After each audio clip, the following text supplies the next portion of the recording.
بسم اللہ الرحمن الرحیم۔ ایک مرتبہ ایک ضعیف العمر صاحب رسول اللہ صلی اللہ علیہ وسلم کی بارگاہ رسالت میں حاضر ہوئے تو حضور صلی اللہ علیہ وسلم نے ان سے پوچھا، مجھ میں اور آپ میں کون بڑا ہے؟ حضور صلی اللہ علیہ وسلم کی مراد یہ تھی کہ عمر میں کون بڑا ہے۔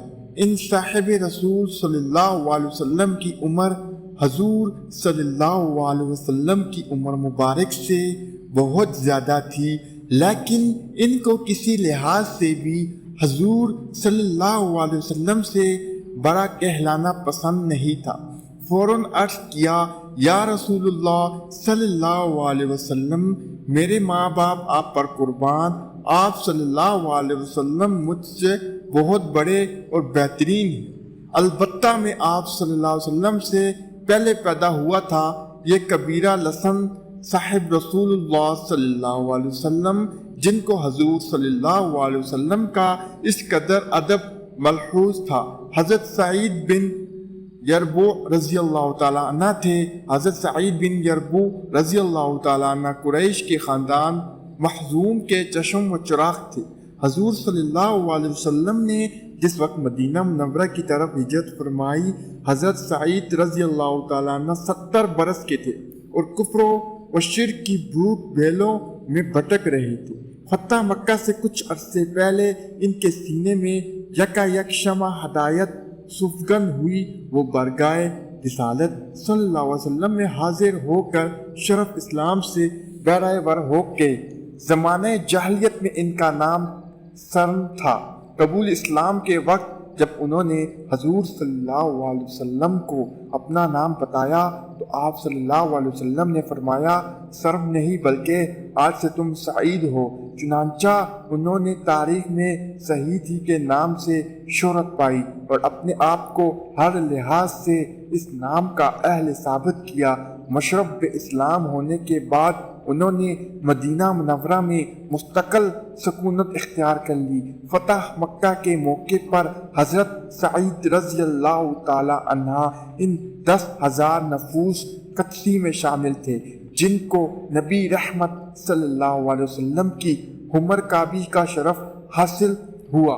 غزوہ حسنین کے وقت ان کی عمر 78 برس کی تھی، لیکن انہوں نے بڑے جوش و خروش سے بنو حوازن کے خلاف لڑائی میں حصہ لیا۔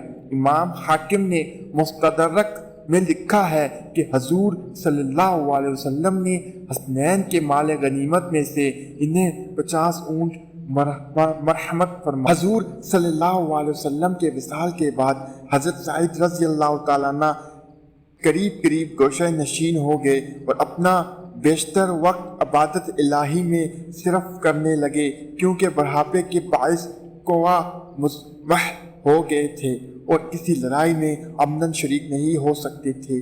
حضرت عمر فاروق رضی اللہ تعالیٰ عنہ کے دور خلافت میں وہ آنکھوں سے معذور حضرت عمر رضی اللہ تعالیٰ عنہ کو معلوم ہوا تو وہ بنفس نفیس حضرت سعید رضی اللہ تعالیٰ عنہ کے پاس تشریف لے گئے، اظہار ہمدردی کیا اور پھر فرمایا، میں جانتا ہوں کہ اس حالت میں آپ کے لیے مسجد تک جانا بہت مشکل ہے، لیکن میں چاہتا ہوں کہ آپ جیسا شخص مسجد نبوی صلی اللہ علیہ وسلم میں جمعہ اور نماز با جماعت سے محروم نہ ہو۔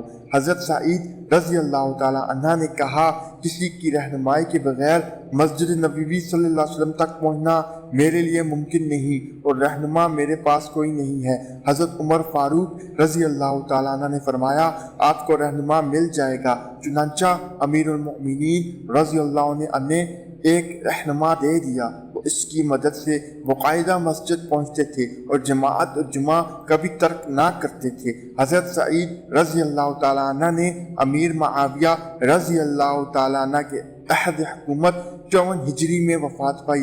اس وقت ان کی عمر 124 برس کی تھی۔ اللہ تعالیٰ کی ان پر بے شمار رحمت نازل ہو، آمین یا رب العالمین۔ امید کرتا ہوں کہ آج کی ویڈیو آپ کو پسند آئی ہوگی۔ مزید ایسی ویڈیوز دیکھنے کے لیے ہمارا چینل سبسکرائب